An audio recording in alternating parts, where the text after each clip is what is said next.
नमस्कार, war of state देख रहे हैं आप। मैं हूं आपके साथ पूजा। दिल्ली में बस कुछ ही महीनों के बाद चुनावी लड़ाई होनी है और चुनाव से पहले आम आदमी पार्टी और कांग्रेस के बीच गठबंधन की अटकलों को अरविंद केजरीवाल ने खारिज कर दिया है। केजरीवाल ने कह दिया है कि आम आदमी पार्टी अपने दम पर चुनाव लड़ेगी, कांग्रेस के साथ किसी भी तरह के गठबंधन की संभावना नहीं है। तो फाइनली और ऑफिशियली केजरीवाल और राहुल गांधी के रास्ते अलग अलग हो गए हैं।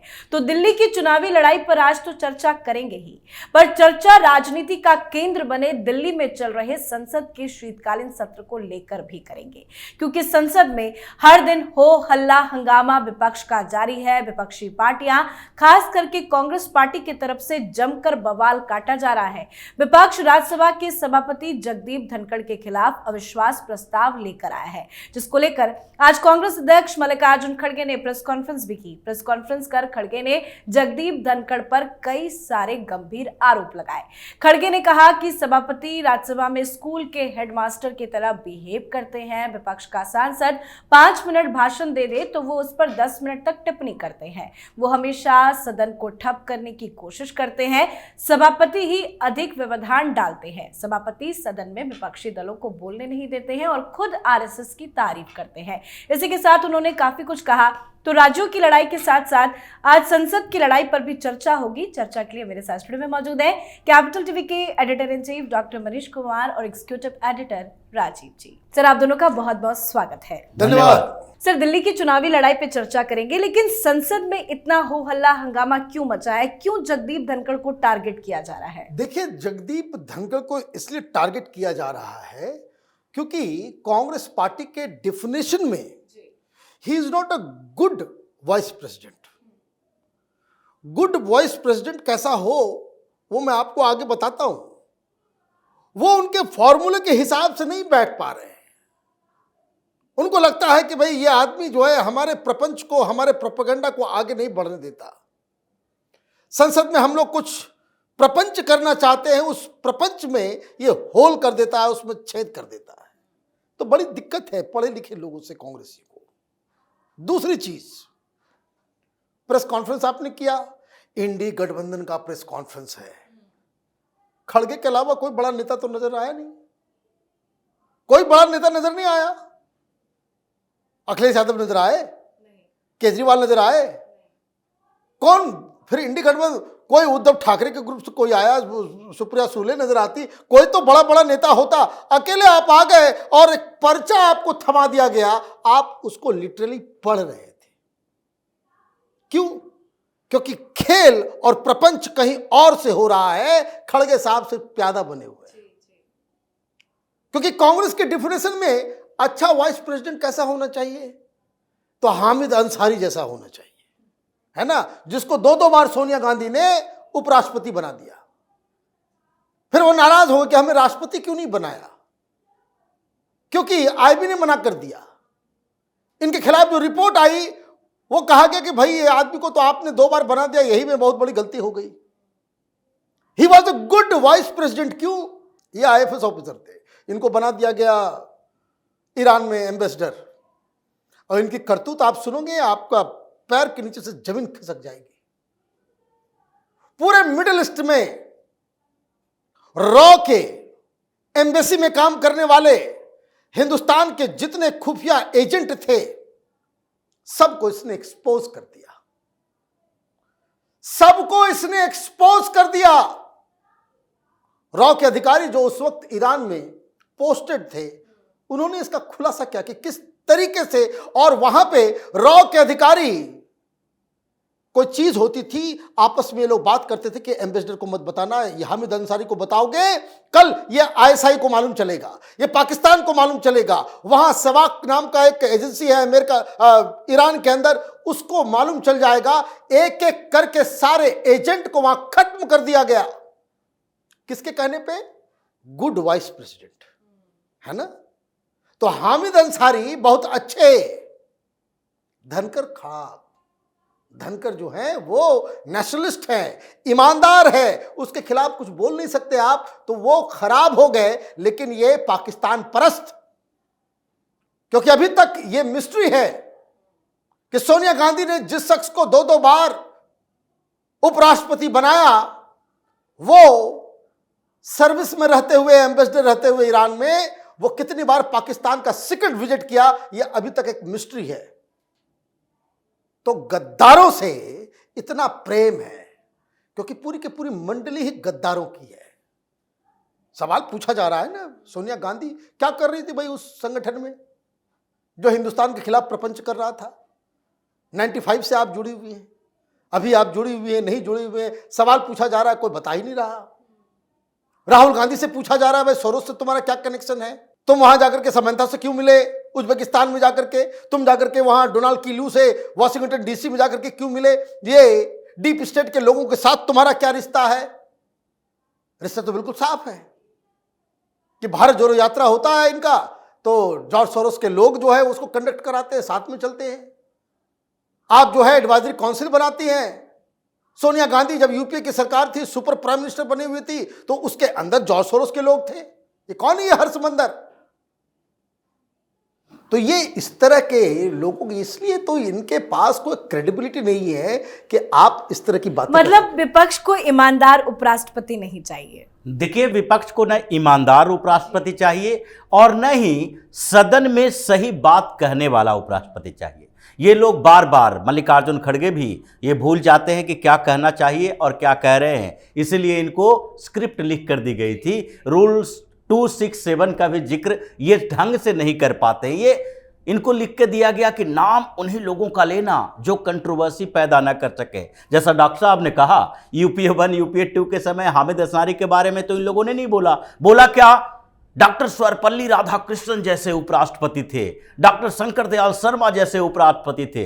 ये लोग वैसे लोग थे जो कि उस समय कांग्रेसियों को डांट देते थे और उनकी हिम्मत नहीं होती थी कि इनसे जुबान लड़ाए, क्योंकि उस समय सत्ता पक्ष में कांग्रेस, विपक्ष में कांग्रेस, संगठन और सरकार के बीच कांग्रेस को बांटा गया था। और यह स्थिति उस समय कांग्रेस की थी कि कांग्रेस के नेता ही कांग्रेस के खिलाफ सवाल पूछते थे और जवाहरलाल नेहरू के खिलाफ भी सवाल कांग्रेस वालों ने ही पूछा था। वो उस दौर के लोग थे जो स्वतंत्रता सेनानी हुआ करते थे, उसके बाद कांग्रेस में मजबूरी में जवाहरलाल नेहरू के नेतृत्व में काम कर रहे थे। उन लोगों ने कई सवाल उठाए। ये जीप घोटाला क्या विपक्ष ने उठाया था उस समय?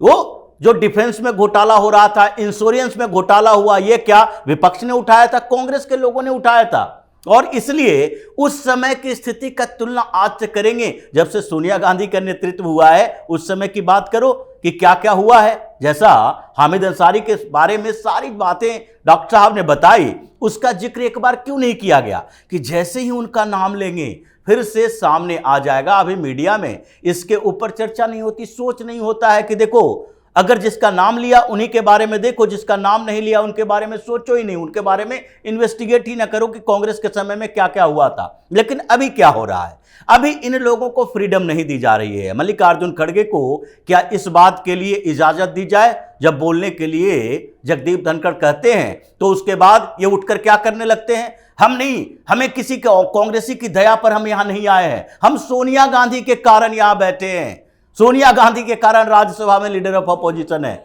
ये आप चापलूसी वाले सारे बातें राज्यसभा में करोगे तो आपको डांटा नहीं जाएगा। कई बार जगदीप धनखड़ ने इनको कहा कि देखिए, आप बुजुर्ग नेता हैं, आपके अंदर ये सेल्फ रिस्पेक्ट होना चाहिए कि आपको क्या बोलना है क्या नहीं बोलना है। लेकिन ये लोग बोलने के लिए क्या, ये तो गोद में बैठे रहते हैं, चरण वंदना करने वाले लोग हैं। जयराम रमेश को आज मौका मिल गया तो वो भी चरण वंदना करते हुए निकल रहे हैं। लेकिन उसी समय जब जयराम रमेश को दरकिनार किया गया था, ये फॉरेस्ट इन्वायरमेंट मिनिस्टर हुआ करते थे और कई बार इनके बारे में कहा जाता है कि ये खुद ही फॉरेस्ट क्लियरेंस के नाम पर उन एनजीओ और विदेशी कंपनियों के साथ खड़े रहते थे जो कि भारत के डेवलपमेंट प्रोजेक्ट को रोकना चाहता था। आज भी वो खेल चल रहा है। पिछले दिनों एक रिपोर्ट आई थी जिसमें ऑस्ट्रेलिया से पैसे ले रहा था एक एनजीओ जो गुजरात और छत्तीसगढ़ में काम कर रहा है और पूरी व्यवस्था करके रखे हैं कि वहां पर माइनिंग जो प्रोजेक्ट चल रहे थे छत्तीसगढ़ में, वहां के आदिवासियों को भड़काओ, वहां पर कुछ संगठनों को एक्टिव करो और फिर उसको लेकर हाईकोर्ट पहुंचो और उसके बाद मीडिया में प्रोपेगेंडा पैदा करो कि वो प्रोजेक्ट किसी तरह रुकना चाहिए ताकि हिंदुस्तान का डेवलपमेंट में इन देशों के नुकसान ना हो। ऑस्ट्रेलिया का कोयला यहां आ रहा है, अडानी ही खरीद के ला रहे हैं, और ये कॉन्ट्रैक्ट किसके समय में हुआ? ये कॉन्ट्रैक्ट भी यूपीए के समय में हुआ। लेकिन फिर भी इस बात की चर्चा ये लोग नहीं करेंगे। रूल की बात करते हो तो एक भी रूल जगदीप धनखड़ ने राज्यसभा में तोड़ा है तो आप बताओ। आप कहते हो कि ये वरिष्ठ पत्रकार, वरिष्ठ वकील, बड़े बड़े पढ़े लिखे लोगों का संस्था है, और वहां पढ़े लिखे लोग क्या करते हैं? चेयर के सामने जाकर ये पर्चियां लहराते हैं, वहां पर गुंडागर्दी करते हैं। संजय सिंह ये जो आजकल कूद उछल रहे हैं, उनके बारे में ये खड़गे कहते कि ये कितने पढ़े लिखे इंसान हैं जो जाकर वहां पर हंगामा किए, 1 साल तक सस्पेंड रहे हैं। ये जितने लोग राज्यसभा में गए हैं, आज वो स्थिति नहीं रही कि राज्यसभा में जाने के लिए आपको अपने क्षेत्र का अनुभव होना चाहिए। आज वो लोग हैं जो राज्यसभा में कांग्रेस की तरफ से जाते हैं तो जिनका कोई लेना देना असम से नहीं है, उस मनमोहन सिंह को असम से बना दिया जाएगा राज्यसभा। क्या जानते हैं असम के बारे में? कौन सा मुद्दा उठा पाएंगे? या फिर जो राजस्थान से नहीं है, केरल की पॉलिटिक्स करने वाला केसी वेणुगोपाल 2 बार राज्यसभा से गया, वो क्या राजस्थान के मुद्दे को राज्यसभा में उठाएगा? तो इनका मतलब है कि राज्यसभा सिर्फ हुड़दंगई का अड्डा बन गया है। और इसीलिए जब जगदीप धनखड़ ने पूरी तरह से अंकुश लगाना शुरू किया तो ये बिलबिला रहे हैं। और अब जब बैकफायर कर रहा है, जब लग रहा है कि हमारे पास तो बहुमत है नहीं, हमारे सदस्यों की संख्या इतनी कम है, तो मीडिया में जाओ, विक्टिम कार्ड खेलो कि देखो हम मजबूर हैं, इसलिए ये कदम उठा रहे हैं। हम जीत नहीं पाएंगे ये हमको पता है, लेकिन हम मजबूर होकर ये काम कर रहे हैं। इसलिए ये खड़गे को बेइज्जत होने के लिए राहुल गांधी ने आगे चक्कर दिया है। बिल्कुल आपने सही कहा कि सदन विपक्ष के लिए लड़ाई का अड्डा बन गया। बात दिल्ली की राजनीति की करें तो कई टाइम से ये चर्चा चल रही थी कि अलायंस में भी आम आदमी पार्टी और कांग्रेस पार्टी में हो सकता है, लेकिन केजरीवाल का एक ट्वीट आया है, वो कह रहे हैं कि नहीं, कुछ भी नहीं हो सकता, संभावना भी नहीं है अलायंस की। देखिए, इस आदमी पे कैसे भरोसा किया जाए जिसने अपने बच्चों की कसम खा करके ये कहा था कि कांग्रेस पार्टी से समर्थन नहीं लेंगे, और वो समर्थन ले लिया। तो इसकी बातों पे बिलीव करने का मतलब है कि जो लोग इसके ऊपर बिलीव करेंगे वही बेवकूफ हैं। एक बार एक आदमी आपको बेवकूफ बनाया, कोई बात नहीं, बार बार वही आदमी आपको बार बार बेवकूफ बना रहा है तो वो आपकी क्वालिटी में आ गया कि आप बेवकूफ हैं इनहेरेंटली। अब 3 दिन पहले कहा कि अकेले लड़ेंगे, फिर आज ट्वीट क्यों करना पड़ा? आज ट्वीट क्यों करना पड़ा?